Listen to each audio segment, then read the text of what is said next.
ನಮಸ್ತೆ ಎಜಿ ನ್ಯೂಸ್ಗೆ ಸ್ವಾಗತ. ಕರ್ನಾಟಕ ಕಾವಲು ಪಡೆಯ ವತಿಯಿಂದ 23/5/2025 ಗುಂಡ್ಲುಪೇಟೆ ಪಟ್ಟಣದಲ್ಲಿ ನಡೆದ ತಿರಂಗ ಯಾತ್ರೆಯಲ್ಲಿ ಭಾಗವಹಿಸಿ ಭಾರತ ದೇಶದ ಹೆಮ್ಮೆಯ ಸೈನಿಕರಿಗೆ ಬೆಂಬಲಿಸಲಾಗಿದೆ. ಈ ಕಾರ್ಯಕ್ರಮಕ್ಕೆ ಪಡಗೂರು ಅಡವಿ ಮಠದ ಪೂಜ್ಯ ಶ್ರೀಗಳು ಪುಷ್ಪಾರ್ಚನೆ ನೆರವೇರಿಸಿದ್ರು. ಈ ಸಂದರ್ಭದಲ್ಲಿ ಮಾಜಿ ಶಾಸಕರು ಆದ ಸಿಎಸ್ ನಿರಂಜನ್ ಕುಮಾರ್ ಮೆರವಣಿಗೆಗೆ ಚಾಲನೆ ಕೊಟ್ಟಿದ್ದಾರೆ.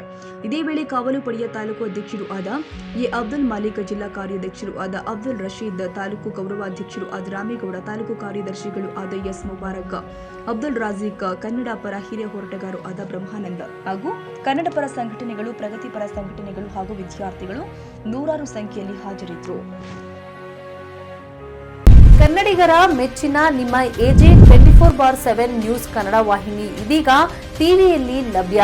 ವೇಳೆ ನೋಟಿಸ್ ಕೊಟ್ಟಿದ್ರೆ ವಾಪಸ್ ತಗೋತೀವಿ. ಇವತ್ತು ವಕ್ಫ್ ಪ್ರಾಪರ್ಟಿ ಅಂತೇಳಿ ಬರ್ತದೆ ಅಂತ ಹೇಳಿದ್ರೆ ರೈತರ ಬೀದಿಗೆ ಬದಲು ಏನ್ ಮಾಡ್ಬೇಕಾಗತ್ತೆ?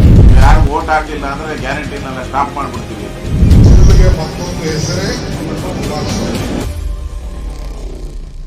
ಕರ್ನಾಟಕ ಮತ್ತು ದೇಶ ವಿದೇಶ 360 ಡಿಗ್ರಿ ಸುದ್ದಿ ಹಾಗೂ ಉತ್ತರ ಕರ್ನಾಟಕ, ಬೆಳಗಾವಿ, ಬಾಗಲಕೋಟೆ, ಧಾರವಾಡ, ಹಾವೇರಿ, ಗದಗ, ಬಿಜಾಪುರ ಜಿಲ್ಲೆಯ ಕ್ಷಣ ಕ್ಷಣದ ವಿವರವನ್ನ ಪಡೆಯುವುದಕ್ಕೆ ಎಜೆ 24/7 ನ್ಯೂಸ್ ಕನ್ನಡ ವಾಹಿನಿಯನ್ನ ಲೈಕ್ ಮಾಡಿ, ವಿಡಿಯೋಗಳನ್ನ ಶೇರ್ ಮಾಡಿ, ಕಮೆಂಟ್ ಮಾಡುವ ಮೂಲಕ ನಮ್ಮ ವಾಹಿನಿಗೆ ಸಹಕಾರ ನೀಡಿ ಮತ್ತು ಚಾನೆಲ್ ಅನ್ನ ಸಬ್ಸ್ಕ್ರೈಬ್ ಮಾಡಿ.